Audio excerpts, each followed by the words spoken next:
Krishna Productions presents a narration of the book Harinama Cintamani, or The Touchstone of the Holy Name, written by Srila Bhaktivinoda Thakur.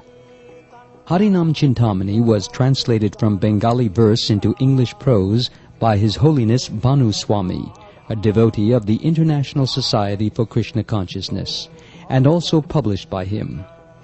This work might otherwise be entitled How to Chant the Holy Name Perfectly and Achieve Ecstatic Love of God, for this is exactly what it teaches. After hearing it, one clearly knows what one must do and not do to achieve spiritual perfection through the process of chanting the holy name.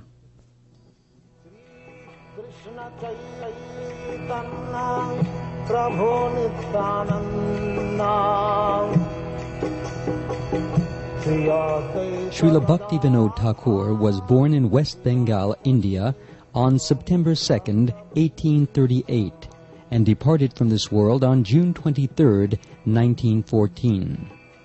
He was sent here from the spiritual world by Lord Sri Krishna Chaitanya Mahaprabhu to restore the worship of Lord Krishna to its proper central place in the lives of cultured Indians, and to sow the seeds of its propagation throughout all nations of the world. Although Srila Bhaktivinoda Thakur appeared to be no more than a magistrate with a large family and many material concerns, he produced over 100 books explaining the philosophy of Lord Chaitanya and the 6 Goswamis of Vrindavan in greatest depth.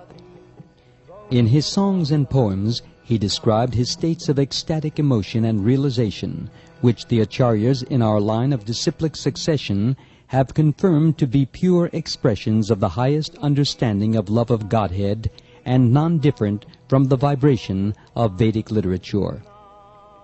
By his practical life's demonstration, he exhibited his true feeling for the Lord by engaging 24 hours a day in his service, striving with his whole being to deliver the message of Lord Chaitanya Mahaprabhu for the benefit of the suffering world.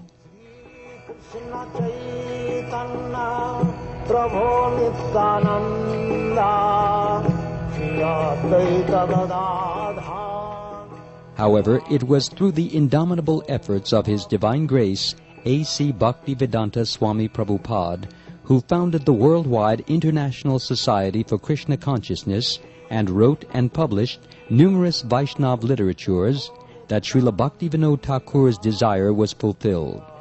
Srila Prabhupada tirelessly explained and propagated the chanting of the holy name, Hare Krishna, Krishna Krishna, Hare Hare, Hare Rama, Rama Rama, Hare Hare, throughout the world, providing numerous fallen souls with the glorious opportunity of not only contacting the Supreme Lord, but also of going back home, back to Godhead or the spiritual world. This recording is about just that, perfecting one's chanting of the holy name and achieving pure love of Lord Krishna and his intimate companions. This leads to the highest fulfillment and happiness of the soul, which can never be affected or disturbed by the activities of the material world.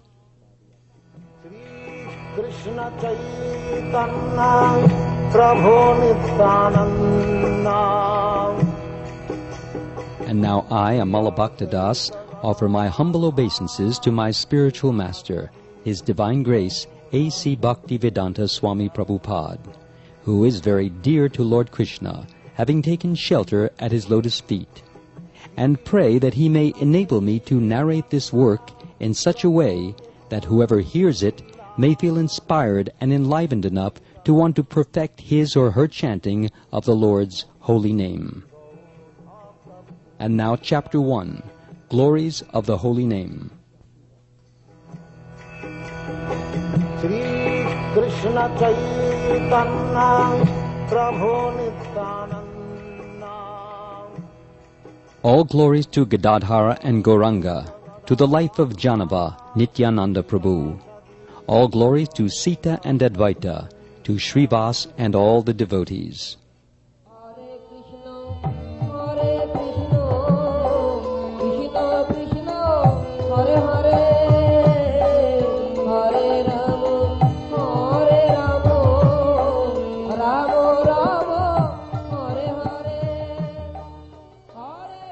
On the shore of the ocean at Nilachala, in the temple of Jagannath, resides Daru Brahman, the Supreme Personality of Godhead in wooden form. Having mercifully descended in this material world, he is bestowing both material enjoyment and liberation. At this same Dham, in order to give good fortune to mankind and make known the Dharma of Kali Yuga, Sri Chaitanya, the Supreme Personality of Godhead in the form of a sannyasi, came and set up residence in the house of Kashi Mishra. There, along with his devotees, he gave out love of Godhead to all, just as a desire tree gives treasure freely. There the Lord took great care to present the proper spiritual teachings to the living entities. This he did by making various devotees explain different aspects of Shabas. In this way, in his mouth, he taught the concept of rasa.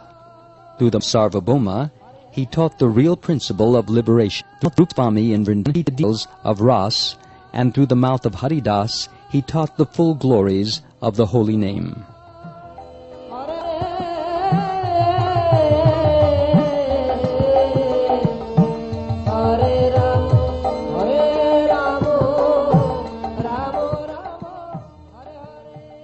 One day, after bathing in the ocean, the Lord met with Haridas Thakur at the Siddha Bakula tree, and in blissful mind he carefully inquired from Haridas how the jivas could easily become delivered from material existence.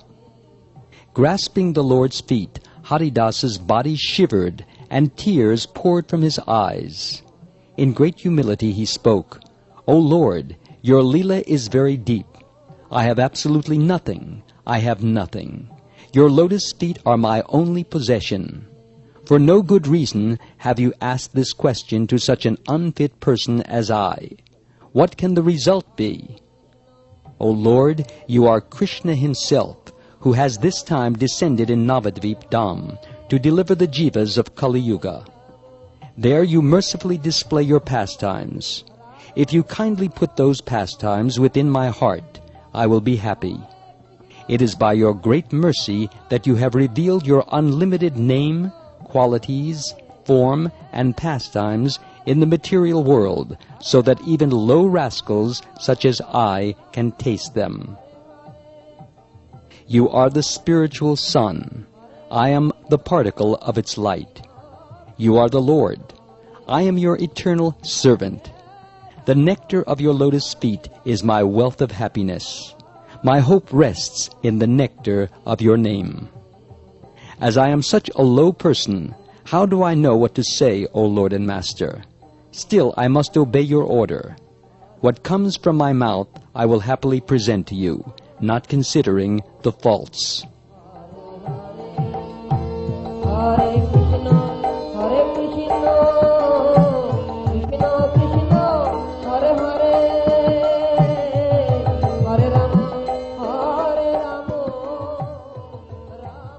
Krishna and his energies.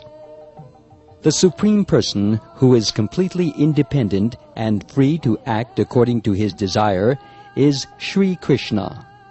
He exists as the Supreme Truth, second, but is inconceivably of his energies. These are independent Krishna. Rather, they are intimately related with him. This is stated in the Vedic mantras. Krishna is the independent principal conscious entity, and the energies are his attributes. They can never be independent. Krishna may be called Vibhu, the omniscient, omnipresent, omnipotent Master, and the manifestations from his energies, all other existing phenomena, may be called Vaibhava, the opulent expressions of his factual existence. Yet, even in the midst of unlimited, countless energies scattered throughout endless time, Krishna remains separate and independent in his original form. It is through these energies, these Vaibhava of the Vibhu, that the Lord's presence can be perceived. The manifestations from Krishna's energies are of three types: Chid Vaibhava, or spiritual manifestations coming from Krishna's spiritual potency; Achid Vaibhava, or the dull, unconscious material world; and Jiva, or countless souls, small particles of spirit. This is the statement of Scripture.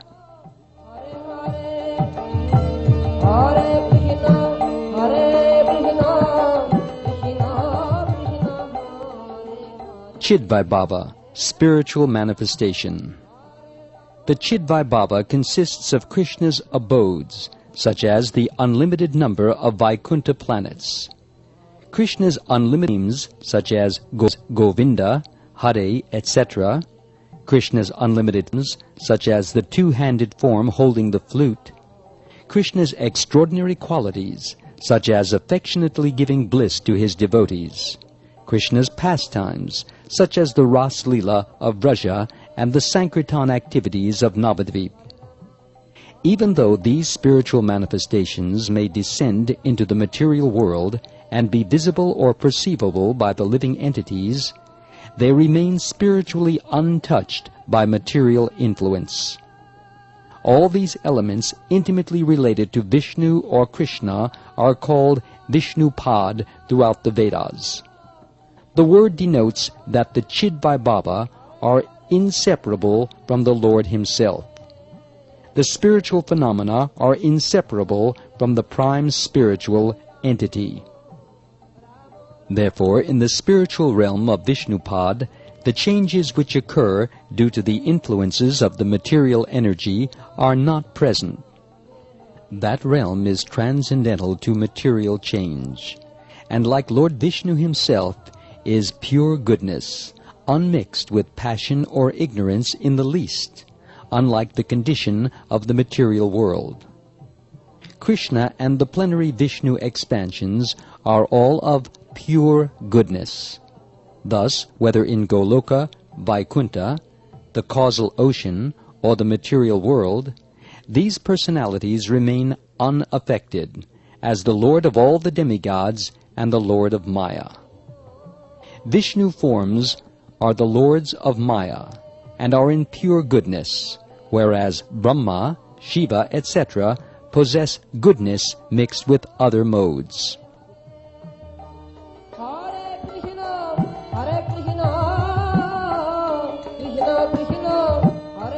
Achidvaibhava. Across the Viraja river, which is the separating boundary, opposite from the Vishnu forms, spiritual abodes, spiritual pastimes, and other spiritual manifestations, lies the non-spiritual realm composed of the universes of 14 planetary systems. This realm, under the control of the Lord's illusory energy, is called Devi Dham, the abode of Maya. It is composed of the 5 material elements, earth, water, fire, air, and ether, plus mind, intelligence, and false ego, which form the gross and subtle bodies of the living entities. The 7 upper and 7 lower planetary systems are all contained within the Achid Vaibhava, or non-spiritual manifestation of one of the Lord's energies. Jiva Vaibhava. Whereas the spiritual manifestation, Chidvaibhava, is the full spiritual principle, and the illusory material world, Achidvaibhava, is its shadow, jivas are atomic particles of spiritual element. Because the jivas are spiritual in character, they also have some degree of independence, and have the potentiality of unlimited bliss, which is natural to the spiritual realm. Those jivas who resort to Krishna to attain that bliss remain as liberated souls eternally associated with Krishna. Thinking of his own happiness, he selfishly desires to enter the neighboring abode of Maya, he turns away from Krishna and takes a material body in the material universe.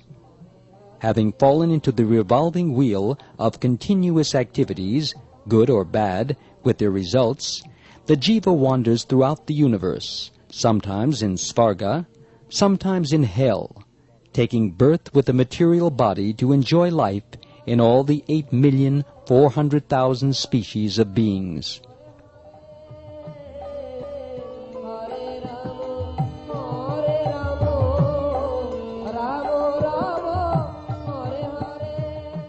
But as you are the Lord, the controller of the jivas, and the jivas are your energies, you are always thinking of their welfare. Whatever happiness a jiva may seek, you kindly bestow it.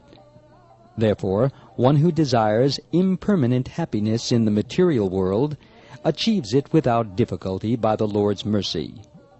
All the processes to achieve this happiness of sense gratification, such as rules of varna and ashram, yajna, yoga, homa, and vrata, which are pious activities, are simply material without spiritual transcendental nature at all. The results of these practices, elevation to higher planets and sense enjoyment, are material and temporary. Thus, in such activities for satisfying the temporary senses, the soul remains unsatisfied. The attempt to achieve happiness by gaining a temporary situation in a higher planet is a gross error by the soul. Similarly, by the mercy of devotees, a jnani may perform activities of bhakti. Such jnana mixed with devotional activities is also classified as a secondary path of bhakti. Such a jnani easily arrives at the stage of faith in Krishna and can quickly proceed in full devotional service.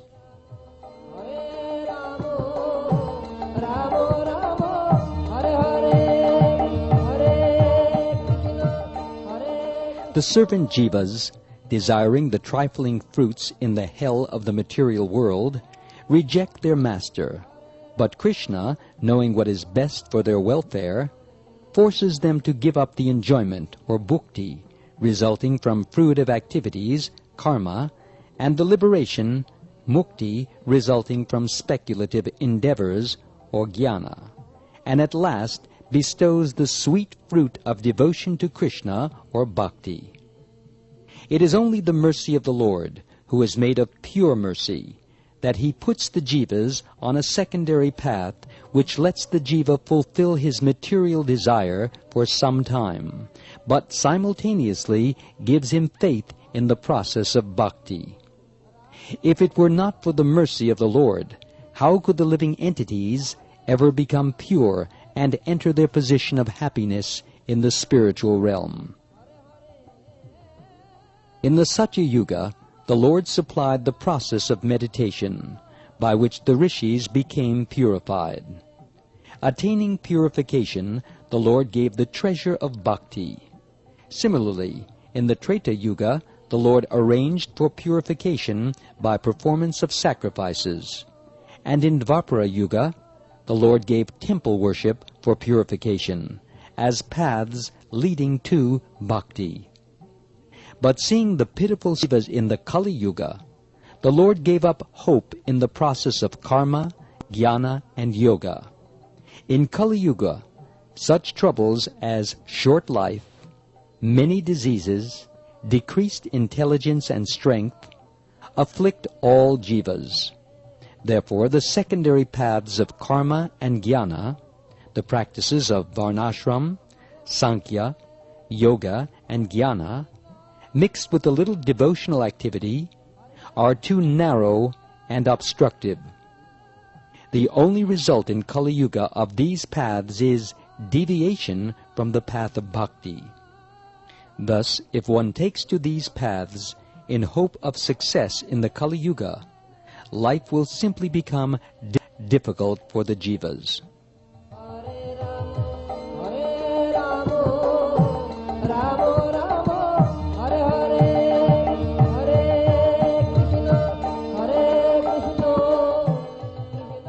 The chief path, bhakti, and the holy name. Therefore, Thinking of the welfare of the Jivas in Kali Yuga, the Lord has descended with his name. The Lord descended and preached the path for Kali Yuga, the process of Nam Sankirtan. Since by this process the Jiva may directly achieve the highest treasure of Krishna Prem, which is actual happiness, it is called the major or chief path, as distinct from the secondary paths of karma and jnana. In this process, all the Jiva has to do is sing and remember the name of the Lord constantly.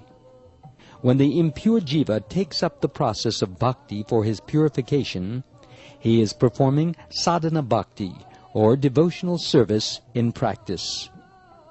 When his practice reaches purity and perfection, or sadhya, in other words, when the Jiva achieves prema bhakti, the activities of sadhana bhakti, hearing and chanting the Lord's name, etc., remain as the activities of prema bhakti. The principal activities of devotional service are eternal.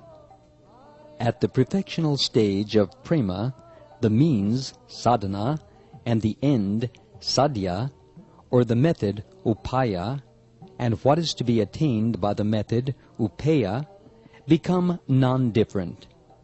Thus there is no barrier or obstacle between the life and activities during training and at the perfectional stage. The holy name remains constant in both cases. In this way, the Jiva can easily transcend the material world.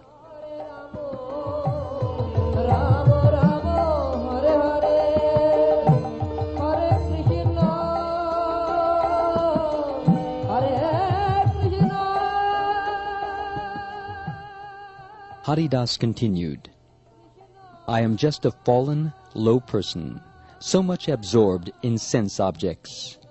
Being so foolish, I did not even take up your name, O Lord.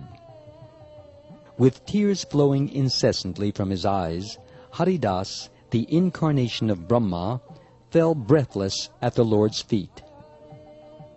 Srila Bhaktivinoda Thakur prays that whoever is able to take refuge in the Lord's devotees, and devotional service, receives the full effects of the holy name, which is a touchstone yielding all desires.